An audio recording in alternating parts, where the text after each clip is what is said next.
सुशासन दिखाई दिया, बदलाव कितना? देखिए, आज डायरेक्ट बेनिफिट ट्रांसफ़र के माध्यम से जो भी लाभ सरकार, चाहे वो केंद्र की है चाहे राज्य की, किसी भी स्तर के ऊपर दे रही है जनता को, वो सीधा उसके खाते में जा रहा है।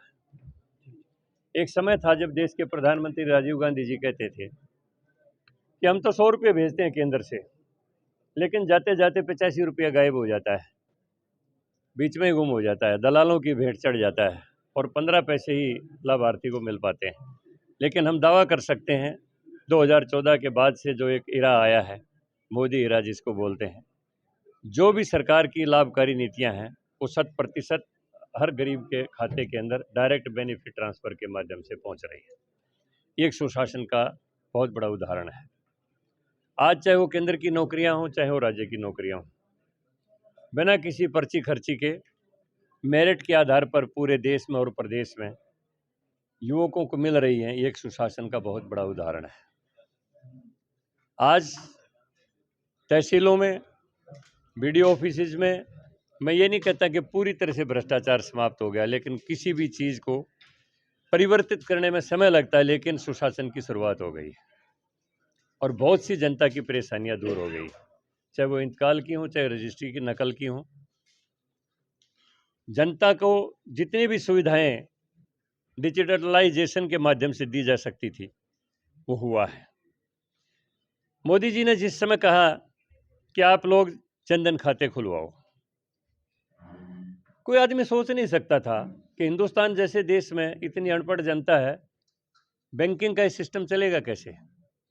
लेकिन हम बूट पॉलिश करते हैं तो अगला क्यूआर कोड सामने कर देता है, मूंगफली लेते हैं तो क्यूआर कोड ने सामने कर देता है, कोई भुट्टा भूनने वाला भी अगर उसको पैसे देते हैं तो वो क्यूआर कोड सामने कर देता है। आज कोई बिजली बिल भरने के लिए लाइन में नहीं लगता है, कोई पानी का बिल भरने के लिए लाइन में नहीं लगता है।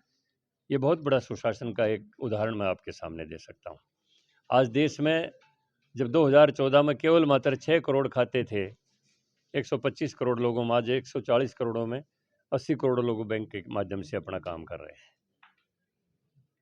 सीधा डायरेक्ट बेनिफिट ट्रांसफ़र विभिन्न योजनाओं का सरकार कर रही है। तो ये सुशासन के कुछ थोड़े से उदाहरण मैंने दिए हैं, वो काफ़ी लंबा विषय हो सकता है। आज हम सर, सुशासन दिवस तो मना रहे हैं, लेकिन एक तरफ किसान कह रहे हैं कि हमारी बात को सुना नहीं जा रहा, डेढ़ आमरण अनशन पे बैठे हैं। तो उस पर देखिए, क्या कहना बात ये है, हरियाणा सरकार ने और केंद्र सरकार ने, किसान की सबसे बड़ी मांग थी कि हमारी तमाम फसलों के ऊपर एमएसपी जारी करो। हरियाणा सरकार पहले ही 25 फसलों को एमएसपी पर खरीद रही थी, जबकि 25 वो फसलें हरियाणा में पैदा भी नहीं होती हैं। केंद्र सरकार ने, हमारे केंद्रीय मंत्री जो शिवराज सिंह चौहान है कृषि मंत्री, उन्होंने भी घोषणा कर दी कि तमाम की तमाम फसलें पूरे देश में किसान की एमएसपी पर हम खरीदेंगे। और आज का अगर आप भाव देखोगे, चाहे वो सरसों का तिलहन का भाव है, चाहे वो खाद्यान्न में जीरे का भाव है या गेहूं का भाव है या बाजरे का भाव है, अगर आप भिवानी की साइड में जाओगे, राजस्थान में जाओगे, बाजरे की खेती को तो खेती ही नहीं मानते थे। वो कहते थे थोड़ा बहुत शाम को दलिया खिचड़ी बना लेंगे, बाकी पूड़ी हो जाएंगी तो पशुओं को चरा देंगे, कोई लाभकारी खेती नहीं मानते थे। आज किसान का बाजरा 2850 रुपये कुंटल हरियाणा के अंदर बिका है। जितनी भी मशीनें हैं कृषि की, उपकरण जितने भी हैं, 80% सब्सिडी उनके ऊपर सरकार दे रही है। सब्सिडी के ऊपर उन्नत बीज दे रही है, सब्सिडी के ऊपर ट्यूबवेलों को बिजली दे रही है। किसान के लाभ के लिए, किसान के कल्याण के लिए जितनी भी योजनाएं किसान की डिमांड थी, उससे ज़्यादा कहीं सरकार उसको दे रही है। लेकिन अगर कोई आंदोलन राजनीति से प्रेरित हो और बात को समझते हुए भी ना समझना चाहे, उसका कोई इलाज नहीं है। सोए हुए को जगाया जा सकता है, लेकिन जागा हुआ आदमी अगर सोने का बहाना कर रहा है तो फिर उसको जगाना मुश्किल हो जाता है। और मुझे कहने में कोई संकोच नहीं, अगर कोई शंभू बॉर्डर के ऊपर बैठा हुआ व्यक्ति ये कहता है कि हमें किसान आंदोलन से कुछ नहीं लेना, राम मंदिर में मूर्ति स्थापना के बाद, प्राण प्रतिष्ठा के बाद मोदी जी की प्रतिष्ठा काफ़ी बढ़ गई, हमने उनकी प्रतिष्ठा को कम करना है, तो उसके पीछे निहित स्वार्थ कौन सा है? किसान की लड़ाई है या फिर मोदी का रुतबा कम करने की लड़ाई है? एक आदमी उत्तर प्रदेश का कहता है कि हम हिंदुस्तान को बांग्लादेश बना देंगे, शेख हसीना की तरह मोदी को भागना पड़ेगा। वो किसान की लड़ाई लड़ रहा है, देश के प्रधानमंत्री का गौरव कम कर रहा है या देश का गौरव कम कर रहा है।